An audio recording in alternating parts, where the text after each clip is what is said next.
Rafael Ollarte, experto en Derecho Constitucional, catedrático universitario, destacado profesional en el país. Doctor Ollarte, mil disculpas. Primero, por el desfase en la hora. Teníamos al alcalde de Cuenca al cabo de 1 año y medio de ausencia. Al anterior no le gustaba estar en este medio y nos hemos dilatado un poco hablando de tantos temas de ciudad. Le damos a usted la bienvenida y quisiéramos iniciar este diálogo preguntándole a usted en su criterio, ¿a quién incomoda Diana Salazar? Su micrófono, por favor. Perdón, ¿nos escucha? Ahora sí, ahora sí. Bueno, buenos días. Placer estar con usted, con todos los amigos de Antena 1. Bueno, las fiscalías suelen incomodar generalmente a la gente que es sometida a proceso, ¿no? Ahora, hay una cuestión que hay que tener presente. Una cosa es defenderse en el caso y otra cosa es tratar de desaparecer a tu contendor. En eso hay una diferencia notoria y notable. Y aquí vemos que lo que se pretende es lo segundo. Señora Salazar puede ser agradable, desagradable, eficiente o ineficiente, pero las cosas no se pueden hacer mal. Yo en lo personal nunca estuve de acuerdo con la decisión de la Corte Constitucional de blindar nombramientos. Pero cuando uno empieza a ver estas cosas, uno dice, bueno, la Corte Constitucional tomó la decisión más que para blindar al resto o para blindarse a ella misma. Evitar que venga alguien y diga, oye, la designación estuvo mal hecha. En eso estamos claros. Nos guste o nos desagrade, la Corte ha blindado todos los nombramientos realizados por el Consejo de Participación Ciudadana transitorio. 1. 2. Los órganos del poder público tienen que mantenerse dentro del ejercicio de sus potestades. El Consejo de la Judicatura no ejerce potestad disciplinaria respecto de la fiscal general de la República. No es una cuestión de que uno quiera o no quiera que el Consejo de la Judicatura pueda intervenir respecto de la actuación del fiscal general del Estado, sino que la Constitución y la ley no lo permiten. Solamente eso. Si es que, y eso sí tiene que tener en cuenta doña Diana, hay unas elecciones que vamos a tener en agosto, cuando se proclamen resultados oficiales, la Asamblea Nacional, los parlamentarios que resulten electos, tienen que ser posesionados dentro de los 15 días posteriores a esa proclamación de resultados, es decir, nosotros acudiremos a una segunda vuelta electoral con un parlamento funcionando. Y si ese parlamento tiene una mayoría de grupos políticos, llamémoslo así, malquerientes de la fiscal general del Estado, sabemos para dónde va a ir la cosa. Y si no sabemos, quiere decir que somos los ecuatorianos para variar impreparados. Es decir, no podemos calcular lo que se vendrá. Yo creo que lo que ha hecho el Consejo de Participación y lo que en algún momento parecía que quería hacer el Consejo de la Judicatura, no pasan de ser eso, unos globos de ensayo. En el caso del Consejo de la Judicatura, además, tenemos claramente el tema de que se han formulado cargos en contra de algunos miembros del Consejo de la Judicatura por tráfico de influencias en relación a una cita que habrían tenido el señor Morillo, la señora Barreno, aunque ella no habla, no se le escucha en ese audio, con jueces de la Corte Provincial de Pichincha, haciendo demandaderos del presidente Lasso para que estos otorguen una acción de protección a la señora Guadalupe Llori. Es el problema del país. El país está en esto muy dañado y dañado seriamente. Entonces, claro, las actuaciones de la señora fiscal general del Estado nos pueden agradar o disgustar, pero hay mecanismos para corregir eventualmente, para eso están los jueces, y si usted quiere ser responsable, bueno, pues tiene la vía parlamentaria. Estas acciones, entendemos, doctor Ollarte, lo ve usted como acciones de defensa de la fiscal, con ese argot que hay en el deporte de que no hay mejor defensa que el ataque. Diana Salazar estaría tomando algunas medidas y iniciando algunos procesos con el afán de defenderse. Eso es lo que debemos entender, y dentro de esto estaría también, le preguntamos, el inicio del proceso contra Jorge Glass y otros por la rehabilitación post-terremoto de Manabí, que surgió justamente días después de esos intensos ataques hacia la fiscal. Sería muy feo hacer eso. Es decir, uno no ejerce función pública por gustos o disgustos con determinadas personas. La política ecuatoriana es esa. La política ecuatoriana siempre ha sido muy agresiva y la política ecuatoriana siempre ha tenido la tendencia, no digo que está bien. Entonces, política del toma y daca.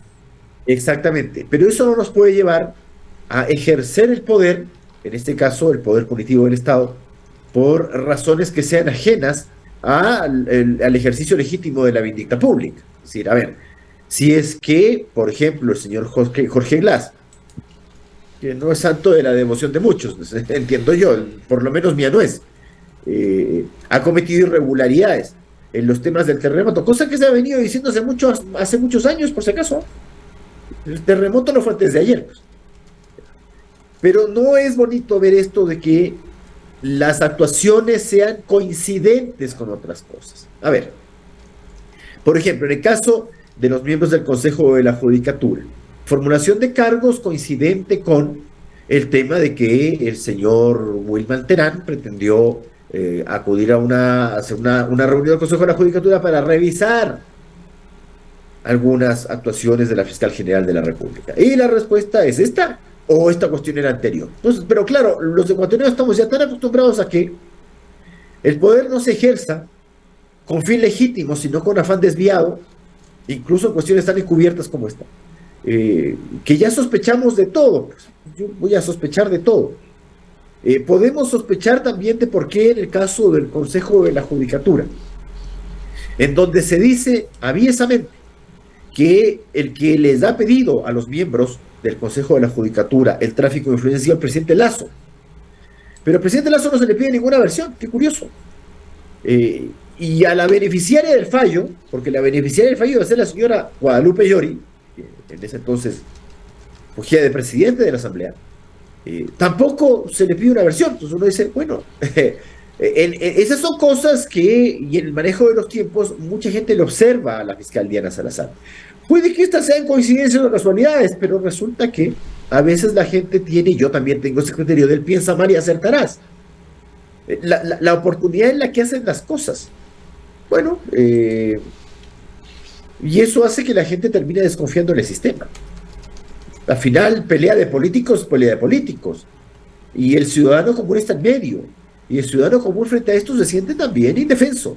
Es decir, en su caso tendrá importancia siempre y cuando tenga alguna relevancia política. En su caso se tratará de un modo u otro si es que los avatares ajenos al proceso así lo indican. Entonces, eso es una cuestión complicada. Yo creo que es algo que la justicia en general, yo le puedo incluir ahí a doña Diana Salazar, a la justicia, a la Corte Constitucional, a todos, como muy en medio de esto. Ampliando un poco el horizonte, doctor Ollarte, sobre estos tiempos complejos, contemporáneos, ¿cómo ha visto usted este tema, este mega experimento de la muerte cruzada? ¿Qué impacto está teniendo en Ecuador? Eso creo que una expresión que no se me hubiese ocurrido, pero creo que lo hace muy bien, esto de experimento. A ver, la muerte cruzada, es decir, le llamamos muerte cruzada porque el presidente de la República puede disolver la Asamblea, pero eso implica unas elecciones anticipadas para completar el periodo presidencial y parlamentario. Y también tenemos una muerte cruzada desde vía parlamentaria, que se intentó el año pasado para destituir al presidente sin juicio político, pero que eso también implique, sin renovar los periodos, unas elecciones anticipadas para completar el periodo parlamentario y presidencial. Ahora, si un presidente de la República disuelve la Asamblea, sea porque ésta se está rogando funciones o porque le impide el cumplimiento del plan de desarrollo, o como dijo el presidente Lasso en su decreto, por grave crisis política y conmoción interna, lo que quiere decir es que con esta Asamblea no puedo trabajar y por lo tanto no puedo cumplir el desarrollo de mi gobierno y por lo tanto necesito que se renueve la Asamblea, pero pongo en riesgo mi cargo. Pero aquí suceden dos cosas que son altamente llamativas. Primero, el que te llama a la muerte cruzada, es decir, el que disuelve la Asamblea es el presidente Lasso, para deshacerse de la Asamblea y para que haya una nueva Asamblea, pero él no presenta la candidatura. Entonces, en realidad, ¿tenía que haber disuelto la Asamblea o tenía que haber renunciado? Y hacen una segunda cosa que es terrible, los señores de Creo.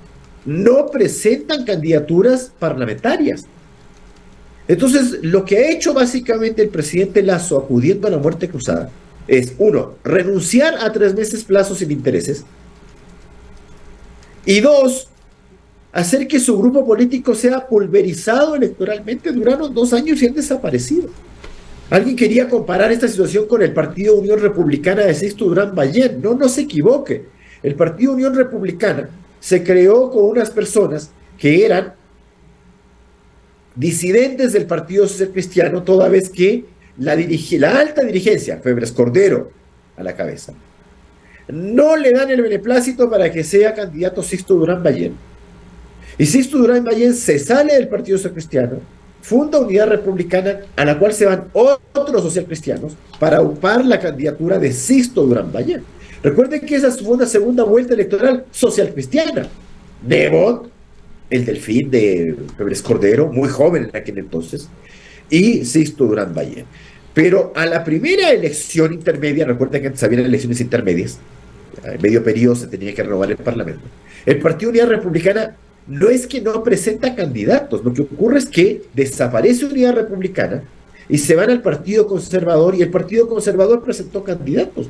De hecho, tenemos que recordar que Sixto Durán Ballén luego fue candidato a diputado nacional en el 98 por el Partido Conservador. Es decir, no es lo que ha hecho Creo, en cambio, se sale absolutamente del tema y se desentiende. Entonces, hemos hecho una muerte cruzada.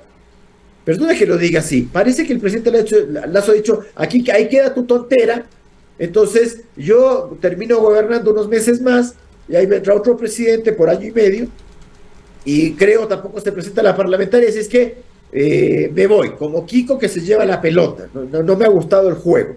Eso es lo que ha hecho el presidente Lasso, pero usted yo creo que lo ha hecho muy bien. Antes que una disolución parlamentaria, esto es un experimento, y un mal experimento, porque estamos haciendo unas elecciones precipitadas, sin movimientos políticos, donde los partidos y movimientos políticos escogen prácticamente al azar a sus candidatos con tal de cumplir el requisito de estar en una elección para no desaparecer el día de mañana porque no reúnes el umbral de permanencia. ¿A usted se le ocurriría, o a alguno de nuestros que tiene radioescuchas, se le ocurriría pensar que, por ejemplo, Pedro Sánchez, que ha convocado a elecciones anticipadas en España, que el Partido Socialista Obrero Español no va a presentar candidatos? ¿O que el Partido Socialista Obrero Español no va a proponer a alguien para la presidencia del gobierno? ¿Así es la cosa?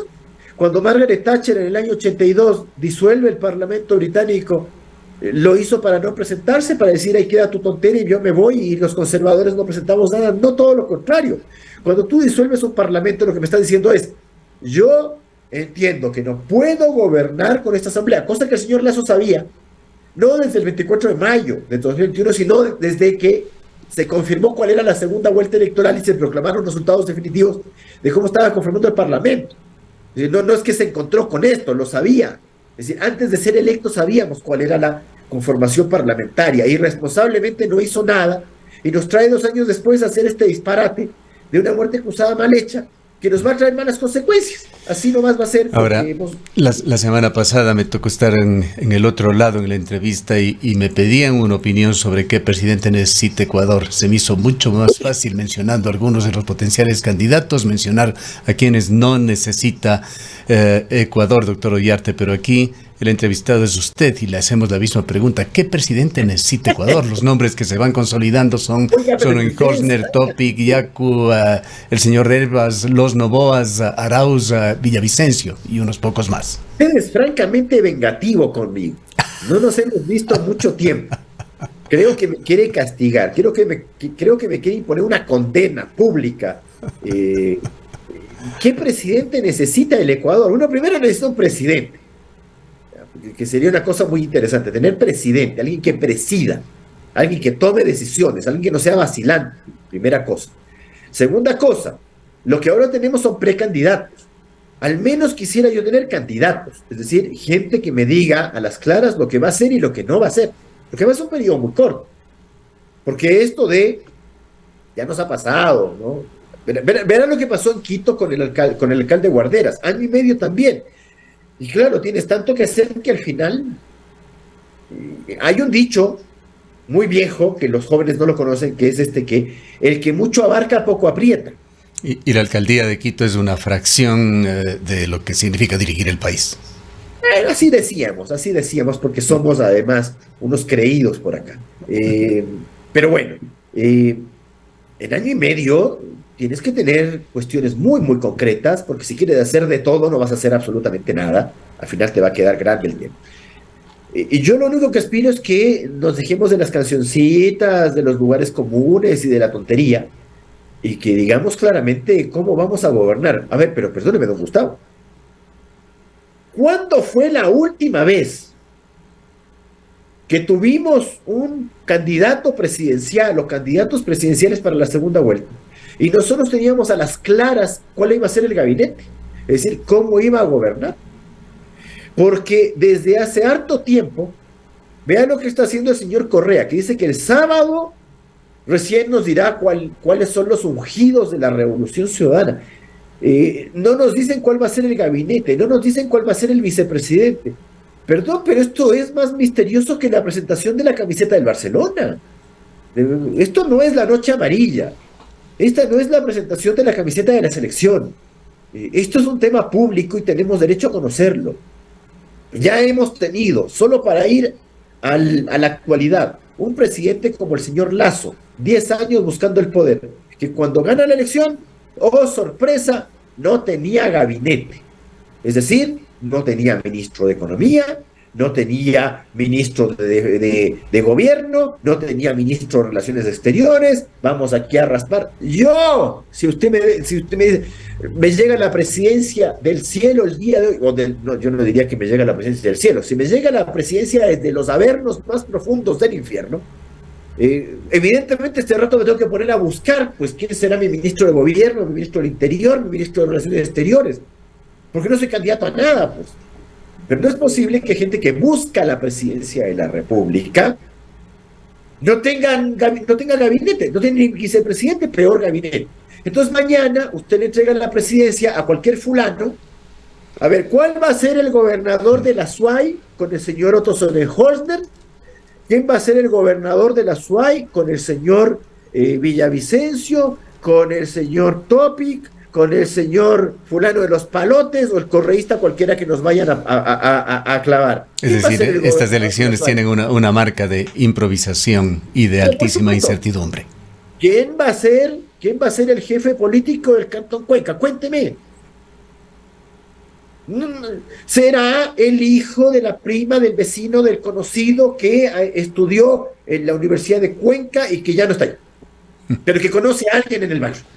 Entonces te clavan a eso. Gobernadores, ¿verdad que hay que nombrar gobernadores? Hay que nombrar un montón de ministros, hay que mandar un montón de secretarios, hay que mandar un montón de gerentes, directores y no sé qué. No tiene vicepresidente y va a tener el resto. A eso nos ha llevado el irresponsable señor Lasso, a eso. Bien. Queremos agradecerle mucho por habernos atendido, doctor Ollarte. Siempre un placer. Doctor Rafael Ollarte es un importante profesional de derecho, experto en derecho constitucional. Es también